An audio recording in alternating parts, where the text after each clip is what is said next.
রাজধানী new market এলাকায় filter পানির ব্যবসায়ীকে বেধড়ক পিটিয়েছে দুর্বৃত্তরা। ভুক্তভোগীর অভিযোগ, চাঁদা না দেয়ায় ছাত্রদল পরিচয়ে তুলে নিয়ে পেটানো হয় তাকে, ছিনিয়ে নেওয়া হয় টাকা ও মোবাইল ফোন।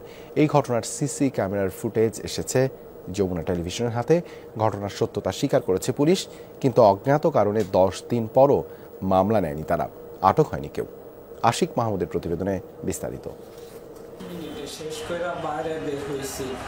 দুর্বৃত্তদের হামলায় ক্ষতবিক্ষত এই যুবকের নাম রবিউল জমাদ্দার।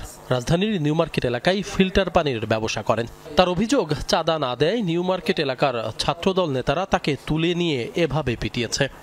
সন্ত্রাসী রুবেল আমার সাথে দেখা, আমারে বলতাছে তুই বাইরে টাকা দেস না, পরে পোলাপে না ইসা আমারে জোর কইরা ধইরা নিয়ে গেছে বাটা সিঙ্গাল যাইয়া 40-50 জন আইসে, আইয়া বেলমেন্টের গল্লির মুখের একটু ভিতরে আমার হাত পাও ধরছে, তারপর ধইরা আমার এভাবে উবুত কইরা নিছে, আমার শার্ট ছিঁড়া ফেলাইছে, ছিঁড়া আমার বেধড়ক ইচ্ছা মতো পিঠে লাঠি দিয়ে ইচ্ছা মতো বাইরে আইছে আধা ঘন্টার মতো। তারা পরিচয় দেয় এলো ক্যাপ্টেন ইমনের লোক তারা।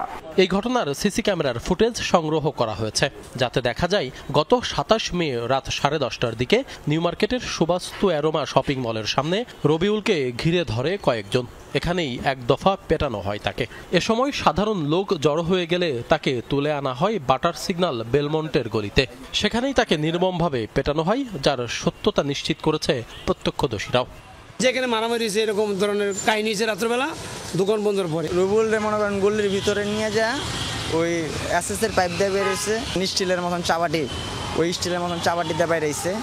ঘটনার পরই রুবেল, আসিফ, শিবু ও সাগরের নাম উল্লেখ করে নিউ মার্কেট থানায় অভিযোগ দায়ের করেন রবিউল। তদন্ত কর্মকর্তা জানান, রবিউলের ওপর হামলা ও পেটানোর ঘটনাটি সত্য, তবে মামলা কেন হচ্ছে না নেই কোনো সদুত্তর। এখানে আরো কয়েকজন ছিল, মোটামুটি 20-25 জন ছিল, তার মানে ওরা যে ছেলেটাকে মারধর করছে এটা তো সত্যি? হ্যাঁ, এটা তো সত্যি, এটা 100% সত্যি। হামলার ঘটনার 10 দিন পেরিয়ে গেলেও এখনো একজন আসামিও গ্রেপ্তার হয়নি। মামলা নিতেও গড়িমসি করছে পুলিশ। এতে ক্ষুব্ধ রবিউল। আমার বলতেছে কি, থানায় তো এই মাসে অনেক মামলা হয়ে গেছে, 1 তারিখ ছাড়া মামলা নেওয়া যাইব না। এই ধরনের ঘটনা ভাইরাল না হলে মামলা বা আইনি প্রতিকার না পাওয়ার এমন অভিযোগ নতুন নয়। তবে প্রশ্ন হচ্ছে, তদন্তে হামলার প্রমাণ মিললেও কেন মামলা নেয়নি পুলিশ? এই যারা অজ্ঞাতনামা আসামি ছিল তাদের নাম ঠিকানা সংগ্রহ করতে একটু সময় লেগেছে। আর আপনারা জানেন যে ঈদের মার্কেটে প্রচুর আমাদের ডিউটি করতে হয়। নিউ মার্কেট এলাকায় এই পানির ব্যবসা নিয়ে দ্বন্দ্বের জেরে এর আগেও রবিউলের ওপর হামলার ঘটনা ঘটেছিল। চাঁদাবাজদের এমন দৌরাত্মে উদ্বিগ্ন নিউ মার্কেটের সাধারণ ব্যবসায়ীরাও।